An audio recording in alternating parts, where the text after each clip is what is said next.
Welcome to the History, Human Rights, and Power of One podcast. My name is Kenneth B. Morris Jr. On this day in history, November 22nd, 1718, the waters off the coast of North Carolina bore witness to a climactic showdown.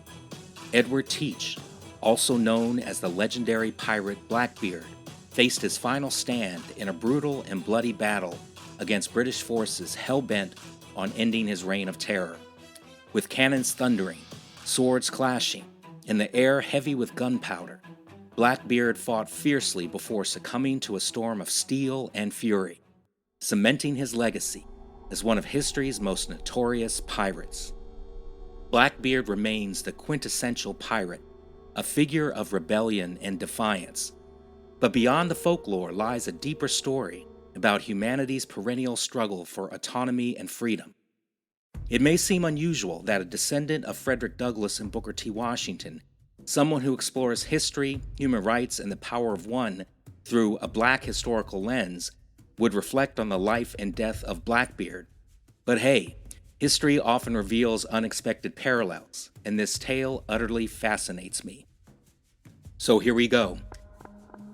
The anniversary of Blackbeard's death offers a lens through which to examine resistance, liberation, and the enduring fight for justice. In Blackbeard's era, the 18th century colonial system was built on exploitation. Wealth flowed to the European elites while indigenous peoples, enslaved Africans, and laborers bore the brunt of its brutality. For many, piracy wasn't just lawlessness, it was rebellion. Pirates challenged a system that seemed invincible, offering their crews a fleeting taste of freedom. Pirate ships operated with democratic principles, captains were elected, decisions were shared, and loot was divided equally. Radical ideas in a rigidly hierarchical world. Edward Teach, born in England, rose to prominence in the Caribbean in the early 1700s. Though not the most successful pirate, his flair for the dramatic made him infamous. Blackbeard cultivated an image of controlled chaos. His thick black beard braided with ribbons, slow-burning fuses under his hat creating a demonic aura. His ship, Queen Anne's Revenge, was a floating fortress. Its appearance alone often enough to terrify enemies into surrender. Blackbeard's reign lasted only a few years, but he captured dozens of ships and amassed vast wealth. By defying colonial authority, he symbolized the possibility of challenging the system and succeeding, if only briefly. This spirit of rebellion connects Blackbeard to broader themes of resistance. While his motives were self-serving, his defiance reminds us of historical figures who challenged injustice for higher moral truths. Harriet Tubman defied slavery to lead others to freedom. Nat Turner and Frederick Douglass risked everything to resist systems of oppression. Though their methods differed from Blackbeard's, they shared a common courage, the willingness to act against an unjust world. Blackbeard's final battle was as dramatic as his life. On November 22, 1718, he faced Lieutenant Robert Maynard and his men in a bloody clash.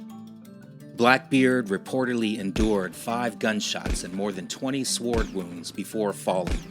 His severed head was displayed on Maynard's ship as a warning to others who might dare a similar path. But killing the man didn't destroy the myth. Over the centuries, Blackbeard has been romanticized as a symbol of rebellion and freedom.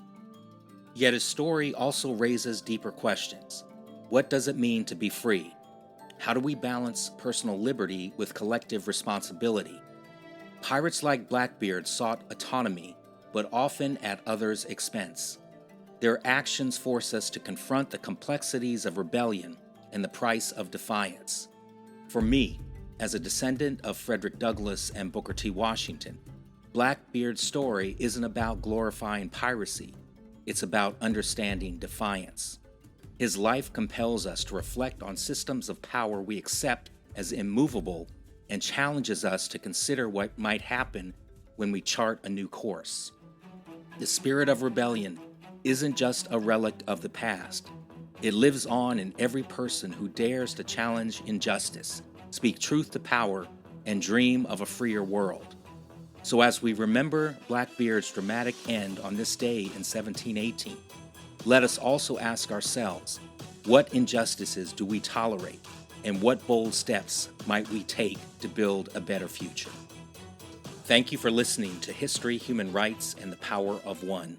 Let's carry this legacy forward together. Subscribe to stay connected and join the conversation.